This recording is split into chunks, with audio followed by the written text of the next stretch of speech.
Coverage you can count on continues with Joe Whalen Sports Report. In his ever-present modesty, St. Francis football coach Kevin Donnelly didn't realize he entered the season just 2 wins shy of history. We had to tell him. The Cougars trounced Texas College last week, leaving Coach G 1 victory shy of tying Frosty Weathering for the most in NAIA history. Home opener, UW Stevens Point on the menu at Bishop Darcy Stadium. Cougars were up 7-zip. The Pointers driving. Mitch Bowe looking for Alex Wallace. It was incomplete, but pass interference was called on USF. After back-to-back stops on 3rd and goal, Taylor Brown coming up huge for the Cougars. That stop right there forces Stevens Point to settle for a field goal. Next series for USF, Josh Miller hooking up with Austin Coleman, 26 yards. That was his second touchdown. He scored the first one, so it's 14-3 after one.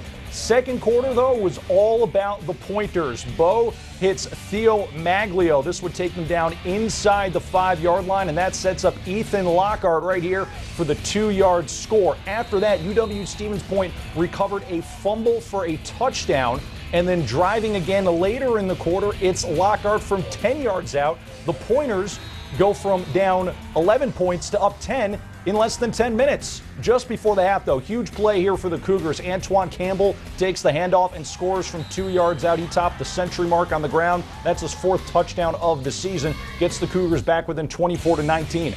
Josh Miller suffered a concussion late in the second, so in comes David Yoder at quarterback in the third, and he was sharp. First, the dump to Campbell. He would take this one all the way down to the 1-yard line. Very next play, Yoder keeps it himself and just clears the goal line as the Cougars reclaim the lead at 25-24 at that point. They're fired up. And in the fourth, Kyle Mathewson puts this one to bed. Keeps the legs churning for the first of his 2 touchdowns. St. Francis rallies 39-31, giving Coach Donnelly win number 256.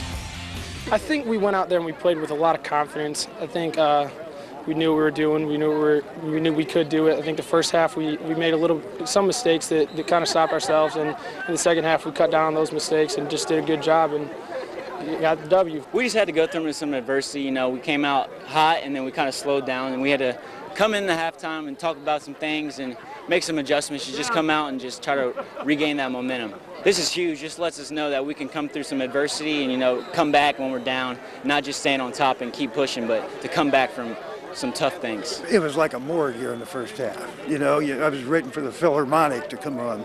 And I said, whether you're on the field or off field, everybody's got to roll. We had to change the environment, this whole stadium in the second half.